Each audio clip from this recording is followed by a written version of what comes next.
Innal hamdalillah nahmaduhu wa nasta'inuhu wa nastaghfiruh wa na'udzu billahi min shururi anfusina wa min sayyiati a'malina may yahdihillahu fala mudilla lahu wa ma yudlilhu fala hadiya lahu. Asyhadu an la ilaha illallah wahdahu la syarika lah wa asyhadu anna Muhammadan abduhu wa rasuluh. Ya ayyuhalladzina amanu taqullaha haqqa tuqatih wa la tamutunna illa wa antum muslimun. Amma ba'du. Fa inna asdaqal hadithi kitabullah wa kullu muhdatsatin bid'ah wa kullu bid'atin dhalalah wa kullu dhalalatin finnar. Segala puji atas kehadirat Allah Subhanahu wa taala yang telah meringankan langkah kaki kita untuk melaksanakan salat Jumat berjamaah. Kedua kalinya salawat beserta salam kita sanjung agungkan kepada Nabi kita, Nabi Muhammad sallallahu alaihi wasallam. Berdirinya khatib di sini dalam mimbar Jumat yang mulia ini, khatib berwasiat kepada jamaah sekalian, khususnya pada diri khatib pribadi, marilah kita senantiasa meningkatkan mutu keimanan dan ketakwaan kita kepada Allah Subhanahu wa taala, karena hanya keduanya yang dapat mengantarkan kita kepada kebahagiaan yang hakiki. Hadirin jamaah Jumat rahimakumullah. Allah Subhanahu wa taala berfirman, "Ma yalfizu min qawli illa ladaihi raqibun atid." Tiada suatu ucapan pun yang diucapkan malaikat ada di dekatnya, malaikat pengawas yang selalu hadir. Sesungguhnya lisan merupakan salah satu nikmat Allah Subhanahu wa taala yang amat besar, dan salah satu ciptaan Allah Subhanahu wa taala yang menakjubkan. Bentuknya kecil namun perannya besar dalam ketaatan dan kemaksiatan. Bahkan kekufuran dan keimanan tidak bisa diketahui dengan jelas kecuali dengan persaksian lisan, padahal keduanya merupakan puncak dari ketaatan dan kemaksiatan. Hadirin sidang Jumat rahimakumullah. Lisan merupakan salah satu ayat-ayat Allah Subhanahu wa taala. Allah Subhanahu wa taala berfirman dalam surat Al-Balad ayat 9 sampai 10, "Wa lisanan wa safatain wa hadainahun najdain." Lidah dan dua buah bibir, dan kami telah menunjukkan kepadanya dua jalan. Hadirin yang dirahmati Allah Subhanahu wa taala, apa peran lisan tersebut? Lisan adalah raja atas semua anggota tubuh kita. Semua tunduk dan patuh kepadanya. Jika ia lurus, niscaya semua anggota tubuhnya ikut lurus. Jika ia bengkok, maka bengkoklah semua anggota tubuh. Nabi SAW bersabda, "Apabila anak cucu Adam masuk pada waktu hari, pagi hari, maka seluruh anggota badan tunduk kepada lisan, seraya berkata, bertakwalah kepada Allah dalam menjaga hak-hak kami, karena kami mengikutimu. Apabila kamu lurus, maka kami pun lurus, dan apabila kamu bengkok, maka kami pun bengkok." Hadis riwayat At-Tirmidzi dan Ahmad. Seseorang manusia bisa masuk surga karena disebabkan lisannya. Apabila benar lisannya, maka dia akan mendapatkan pahala. Dan sebaliknya, bila salah satu, maka dia mendapatkan dosa. Lisan manusia bisa mewujudkan yang pertama adalah zikir, tasbih, dan tahlil atau membaca Al-Quran, atau ucapan amal ma'ruf nahi munkar, berbuat baik kepada manusia dan mengajak mereka kepada kebaikan. Lisan adalah salah satu nikmat Allah Subhanahu wa taala jika dipergunakan oleh hamba untuk kebaikan, petunjuk dan kesalihan. Kaum muslimin yang berbahagia, peran lisan ada beberapa, yaitu yang pertama adalah menjaga lisan. Lisan memang senang mengembara ke tempat yang tidak bertujuan. Lahannya luas, tiada terbatas dan bertepi. Ia memiliki peran yang besar di dalam menahan kebajikan dan juga di dalam keburukan. Maka barang siapa yang mengumbar lisannya dengan bebas dan tidak mau mengendalikannya, maka setan akan mengiringinya ke dalam segala sesuatu yang dia ucapkan, lalu menyeretnya ke jurang kehancuran dan selanjutnya jatuh ke dalam kebinasaan. Seyogyanya tidak seorang pun dapat selamat dari tergelincirnya lisan kecuali orang yang mau mengendalikannya dengan tali kekang syariat, sehingga lisannya tidak mengucapkan kecuali sesuatu yang memberi manfaat di dunia dan di akhirat. Ketika Aisyah berkata kepada Nabi SAW, "Cukuplah bagi anda bahwa Syafi'ah itu orang yang begini, maksudnya tubuhnya pendek." Maka Nabi bersabda kepadanya, "Engkau telah mengucapkan suatu perkataan yang bila dicampur dengan air laut niscaya dia akan merubahnya." Hadis riwayat Abu Dawud.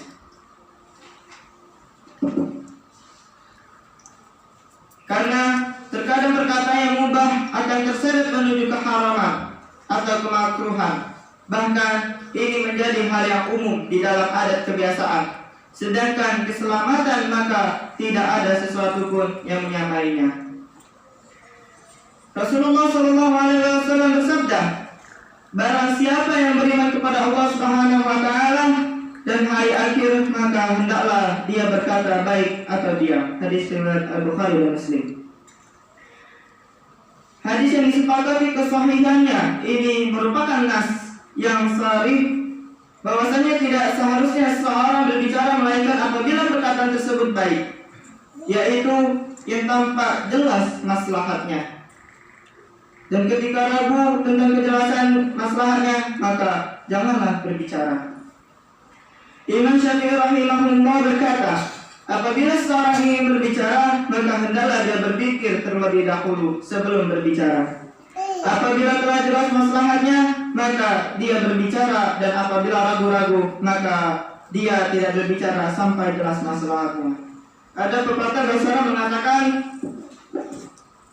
"Likulli maqamin maqam wa likulli maqalin maqam." Setiap tempat ada perkataan, dan setiap perkataan ada tempatnya.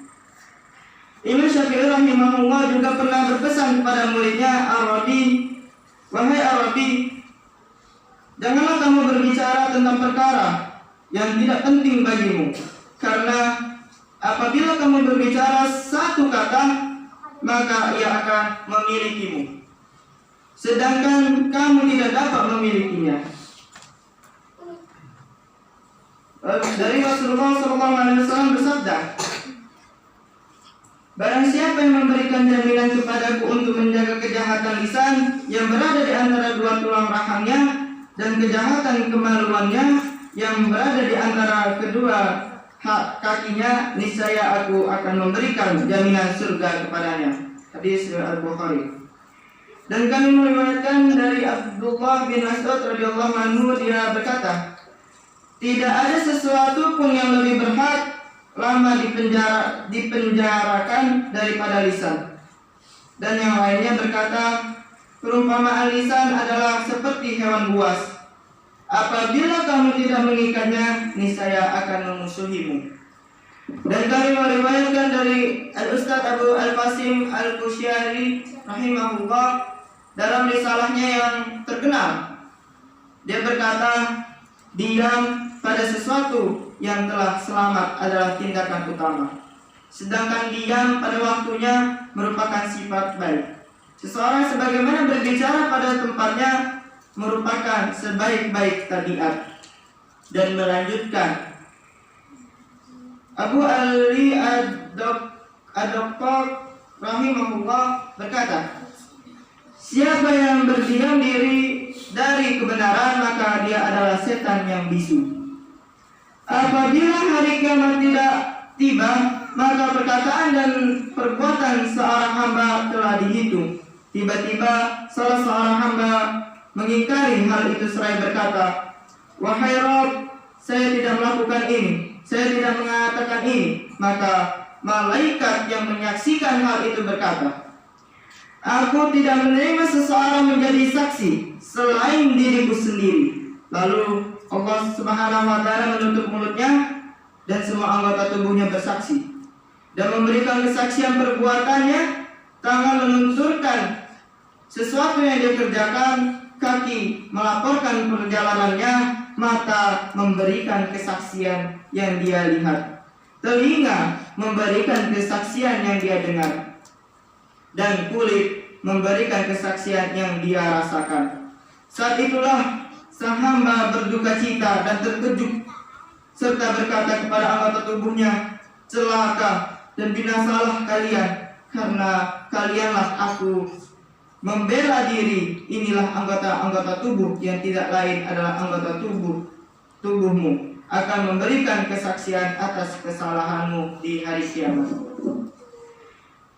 Peran lisan yang kedua adalah larangan ghibah.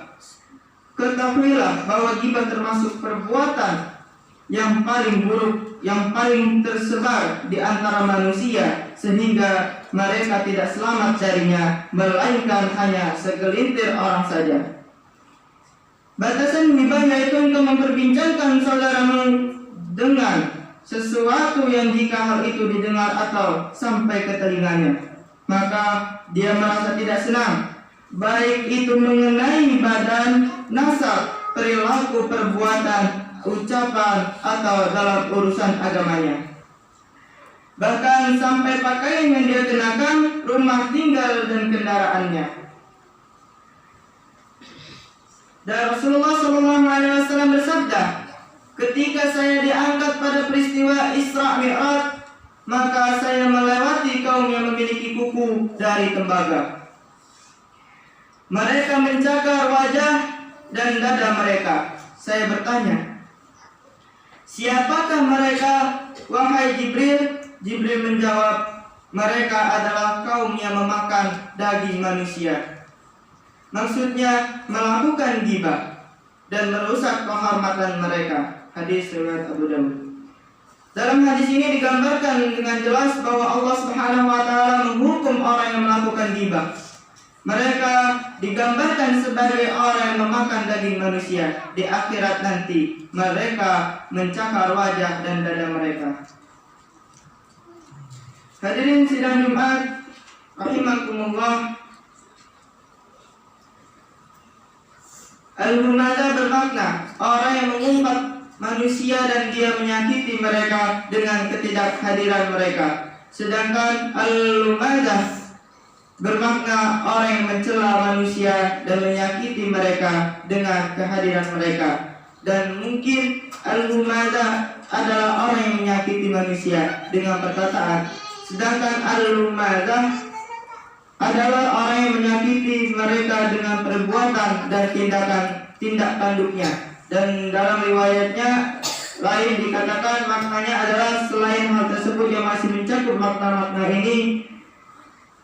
Allah Subhanahu wa Ta'ala berfirman dalam surah Al-Qalam ayat 11, "Hammazin masya'in binamim," yang banyak mencela, yang kian kemari menghambur fitnah. Kaum muslimin rahimakumullah, peran lisan yang ketiga adalah anjuran bagi lisan untuk bertutur kata yang lembut. Kata-kata yang manis memang terbukti bisa menghipnotis manusia.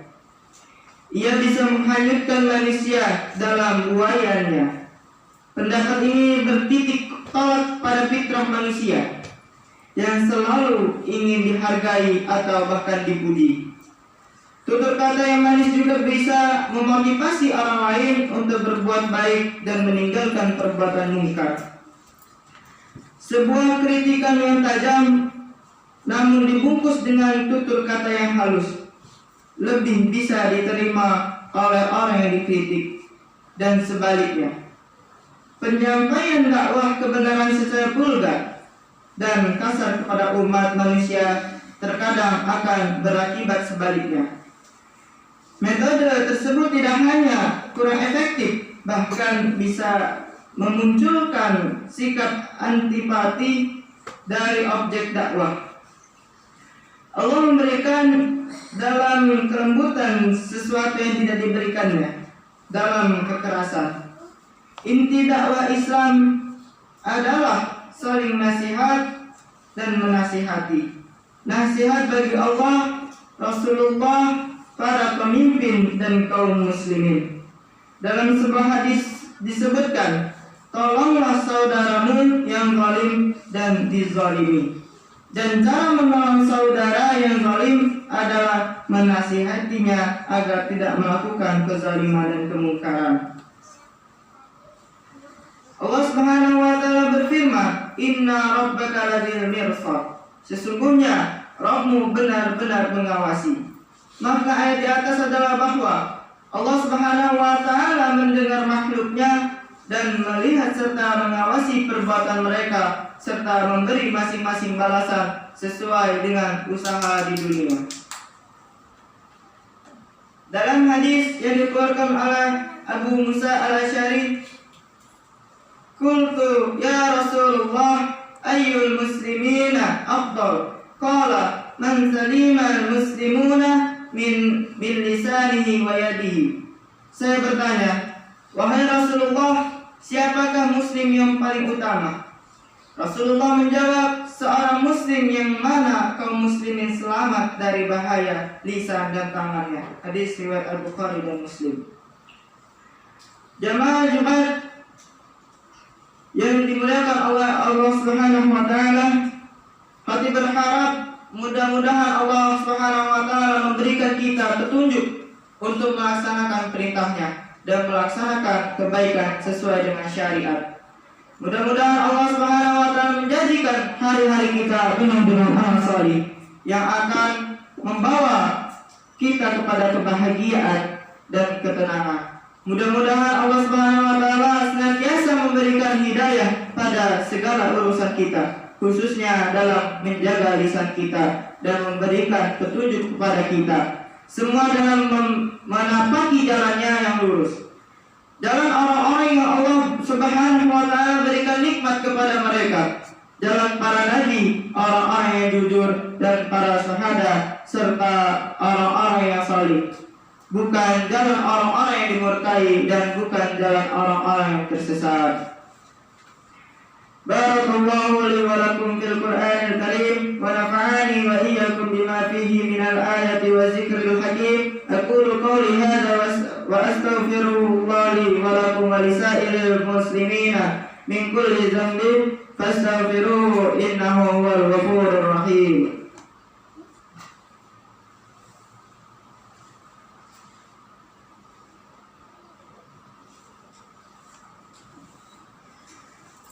Alhamdulillahi rabbil alamin, wassalatu wassalamu ala asrafil anbiya'i wal mursalin wa ala alihi wa sahbihi wa man tabi'ahum bi ihsani illa yaumiddin, amma ba'du.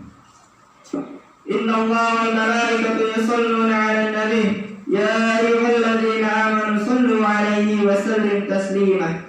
Allahumma shalli ala Muhammad wa ala ali Muhammad kama shallaita ala Ibrahim wa ala ali Ibrahim innaka Hamidum Majid. Wa barik ala Muhammad wa ala ali Muhammad kama barakta ala Ibrahim wa ala ali Ibrahim innaka Hamidum Majid. Allahumma ighfir lil muslimina wal muslimat wal mu'minina wal mu'minat al ahya'i minhum wal amwat innaka sami'un qaribun mujibud da'wat. Allahumma inna nas'aluka salamatan fid din wa afiyatan fil jasad wa ziyadatan fil ilmi wa barakatan fil rizqi wa tawbatan qabla al maut wa rahmatan inda al maut wa maghfiratan ba'da al maut. Allahumma hawwin alaina fi sakaratil maut wan najata minan nar اللهم يا مقلب القلوب ثبت قلوبنا على دينك ويا مصرف القلوب صرف قلوبنا إلى طاعتك اللهم أعنا على ذكرك وشكرك وحسن عبادتك ربنا آتنا في الدنيا حسنة وفي الآخرة حسنة وقنا عذاب النار عباد الله إن الله يأمر بالعدل والإحسان وإيتاء ذي القربى وينهى عن الفحشاء والمنكر والبغي يعظكم لعلكم تذكرون فاذكروا الله العظيم يذكركم واسألوه من فضله يعطكم والذكر الله أكبر. أقيموا الصلاة.